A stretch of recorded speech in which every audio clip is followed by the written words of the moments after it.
So these uh, I've cased these two top layers of leather. Just wiped them down with my water again, and I'm going to go ahead and use the divider to mark my stitching line. And then I'll go ahead and punch that, and then I'm going to let the water dry, and then I'm going to put some dye and oil and go ahead and get a finish established, and we'll go from there.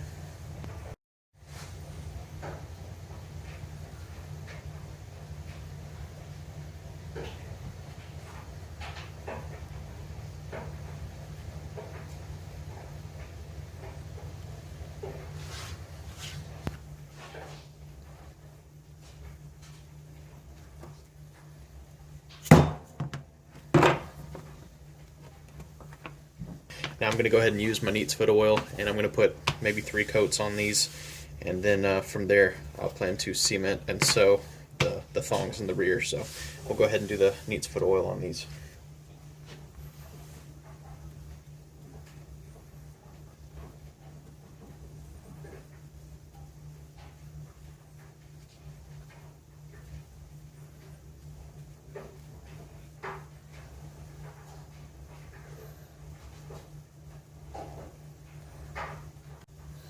So we'll do 3 coats on each and let them have plenty of time to dry.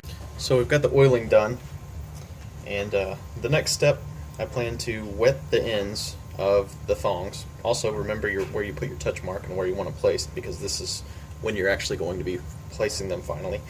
But I'm going to wet just the ends to where when I put them through here and fold them in, that they mold easily to the center.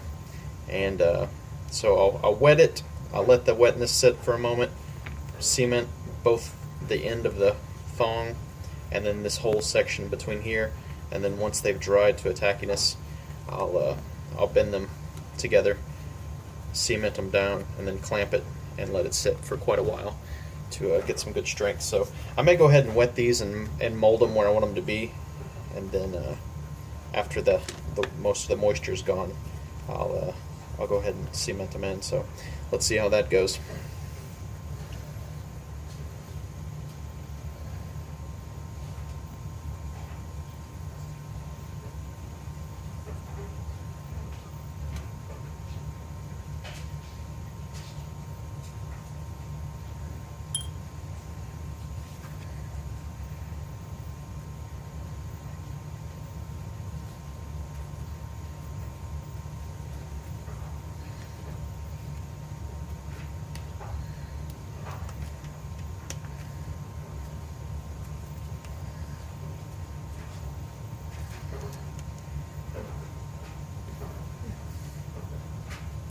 And that's bending in very nicely.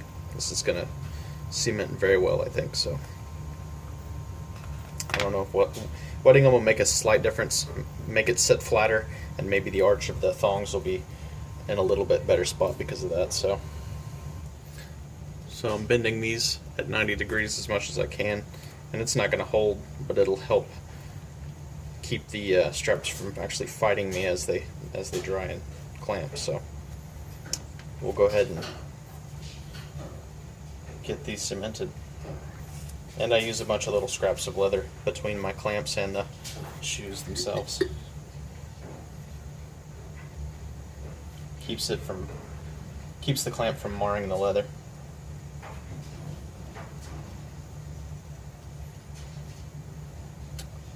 Also, if you use barge very often, you really need to consider getting a mask or using it in a very well ventilated area, because I'm pretty sure this stuff's got a lot of nasty chemicals in it that you shouldn't be breathing in.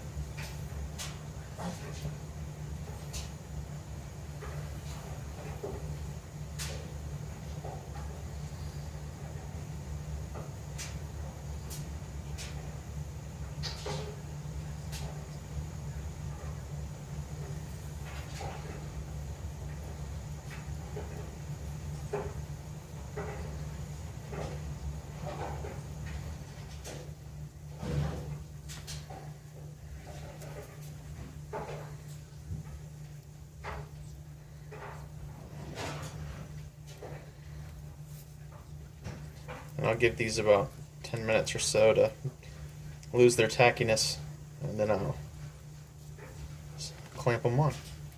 and this is when things start to really come together. After we get the major cementing done between the layers and it's all sandwiched together, it starts to really fly at that point. So we're getting there slowly but surely.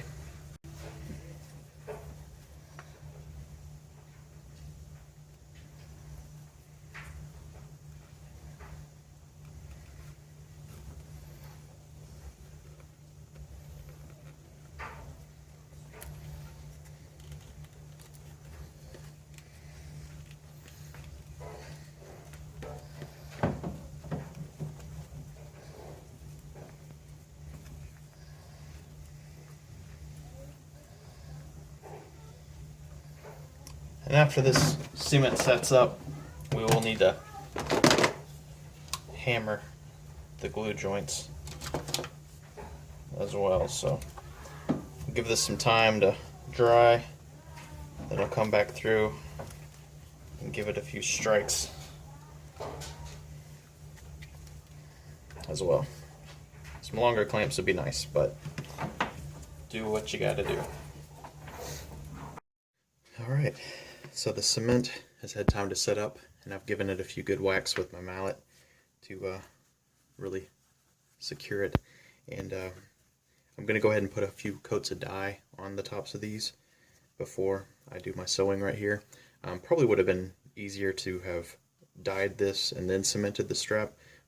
I didn't want to have to wait for the neatsfoot oil to soak in and dry before I had to start applying my dye, so I just gave it some time. And a lot of the leather work that you'll do, there's just a lot of drying times and waiting involved, and that's just the way it goes. But anyway, I'll go ahead and do a couple of coats of dye, see how it looks. Just mostly want to try to match it to the straps, and then I'll leave it to dry for the night. And then tomorrow I'll start with sewing that thong, and then cement the bottom two layers together.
Okay, so yeah, I definitely should have dyed this before cementing, but maybe it saved me an hour or two doing it this way. I don't know.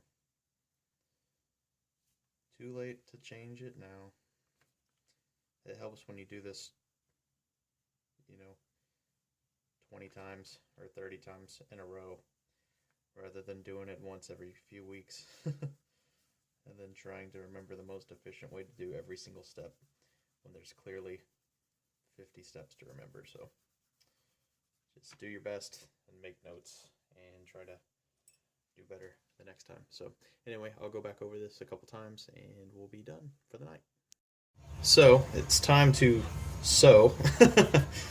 And I went ahead and did this first line, and something to consider, I angled my awl. I used the awl to punch through the thong straps, and I had already punched these holes, if you'll remember, but they hadn't gone through this end. so I just used my awl and poked straight through. Just made like 2 passes, and that'll open it enough to get my needle through. If you'll notice, it's quite a bit wider of a stitch line than it is a strap, and so on the very far end stitches, I actually drove those in at a pretty steep angle, and then the ones in the middle I just went down straight, and that kept all of my stitching within the strap. And ideally, probably you just want to mark your stitch line within your strap width, so you don't have your stitches going outside of that, because then you'll have a big mess. You'll have stitches coming out past your straps. Not a big deal, but I mean, you probably wouldn't even be a big deal structurally or visually, really, because it would just look like it wouldn't be noticeable at all. But anyway, it's just something that might bother you if you're like I am. So anyway, in the future, I'm probably going to go maybe 1 stitch less wide, and that should be just about perfect. So I'll go ahead and continue sewing this other side up, and then move on to the other one, and then we should be cementing these up today. So we'll see how that goes. So next up, we're going to cement the tops of these to the bottoms. I've got my sewing totally finished, and I ended up sewing my first one here at the bench, and I thought, well, maybe it'll be easier if I sew it at my stitching horse, but it didn't seem to really make that much of a difference. So I think either way it works pretty well, because you have to do so much awl work to clear out your stitching holes and get everything to line up. Being at the bench really didn't add too much time. And next up, I'm going to get these prepped for cement, and when I'm ready to actually press them together, I'm going to dampen this little section here and try to kind of roll it, squeeze it, move it into as small of an area as I can, kind of twist it up to where I can fit it through this circle hole that we have punched out in the top layer. If you'll remember, that's a 25/64 circle punch that I used to make that hole, and in the past I haven't had any issues with getting that to pass through there. Some of the smaller punches I'd used I struggled with, and this one I've had pretty consistently good luck with. So I'm going to go ahead and start cementing, let the cement set up for a while till it's dry and tacky, or loses most of its tackiness, and then we'll slap these together. And then once that cement dries, we're on this final stretch. I can grind down to the profile and then get ready to sew the top layer to the bottom layer, and we'll go from there. So I'll go ahead and start with the cementing.